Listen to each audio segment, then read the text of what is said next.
Hey Hey yo! y'all, happy Friday. Hey yo! Friday Love Fest. Look, I got my I love you shirt on today. Oh, Cause I do. I love you. y'all know how to do that? I wonder, because we've never explained that. That's on all of our So Friday that's Love I Fest. love you. That's I love you in sign language. Right? L-Y. I love you. It's like Yeah. lazy. I love you in sign language. Yeah, but you ASL. can do it. You can do it. You're welcome. Okay. So, What are we gonna talk about? we are going to talk about saying the scary thing. So, and we're going to do a podcast on this too. Yeah. But we were having a conversation and we were talking about how in relationships, a lot of times, like, we are afraid to say the thing that, means the relationship might end. And so we kind of like skirt around it, and we want to encourage you to say it. Just Yeah. Whatever it is, put it out there. Don't be afraid, because one, you would be surprised at what that person's reaction might actually be. Yeah, like you might not be giving them enough credit, Right. right? And then also, once you put it out there, it creates sort of a brave space, a safe space for you all to say more. Like, it may just be you laying groundwork for you all to deepen your level of trust and like mutual vulnerability. And so a lot of times it doesn't have to be, it's not just a scary thing, it's an opportunity to be really vulnerable and build trust. And so a couple things. You want to lay the groundwork for this, so you want to make sure that you like, especially the more committed the relationship, you want to make sure you agree that there's like space to say the scary thing and that they're ready and willing to hear it whenever it's time to say it, right? Yeah. So what that'll do is it shifts the tone of the conversation, because you're not going to have to come with disclaimers and defensive when you say the thing, because they've already agreed to hear what you have to say, and Yeah. vice versa. That goes for Yeah. you too. Yeah. The other part of that is that when you get to eliminate the disclaimer, then we can get to the root of the problem, not how it was said or what your fears were about what they would say back, or it's just about the content, right? I think it's also important, like what you said made me think it's also important that you not assume that there is a safe space to say the scary thing without laying that groundwork. So like, I was thinking about sort of where we got this topic was from having a conversation with a friend of mine who's married, and I don't think that marriage in and of itself creates the safe space for you to say the scary thing. No. It should, Yeah. but it doesn't.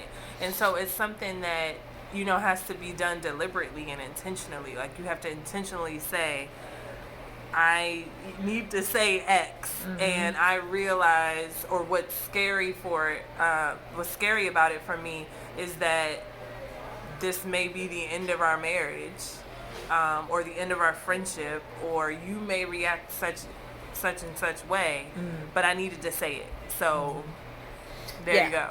Which is why the laying the groundwork is really helpful, because Yeah. then you don't have to come even with those disclaimers, because it's like, I want to hear the scary thing you have to Right. say, like that we agreed to that. I need to, and it also keeps you from, one, not giving that person enough credit to handle it, Right. or enabling them not to deal with your truth, right?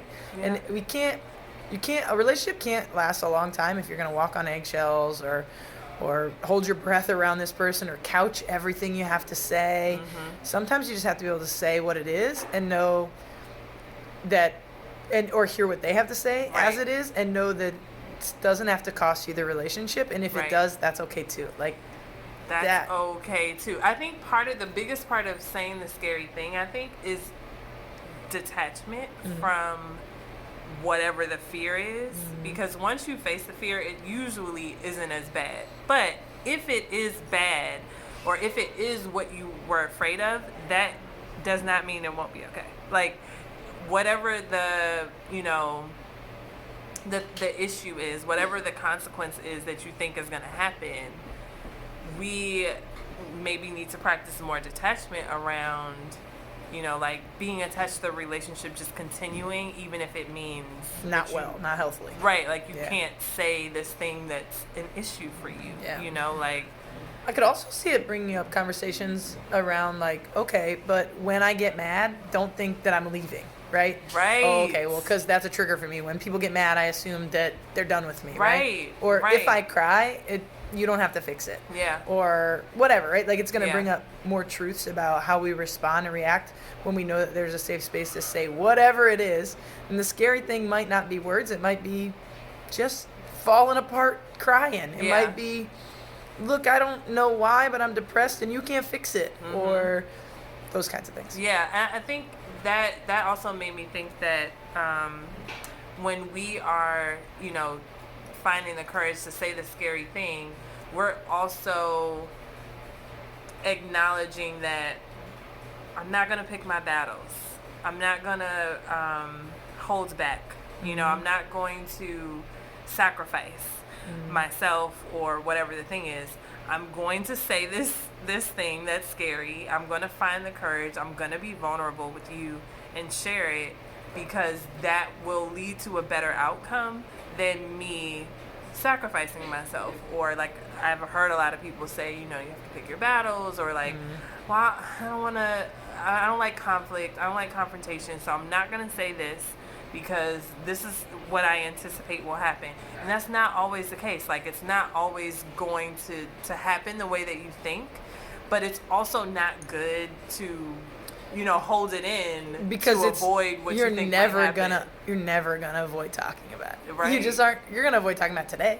Right. But if this is a real thing for you, for them, for the collective, it's going to come up again and again. You can't keep pushing it down. So better to just put it on the table. Have a table that is made for these kinds of conversations. Create the table. And go have a seat at it. Yeah, and that's for any relationship, whether it's a friendship, whether it's your parents. Like a lot of us have fears about things to share with our parents when we become adults, or even before. Like, this is the truth of who you are, but you're afraid. What's the scary thing?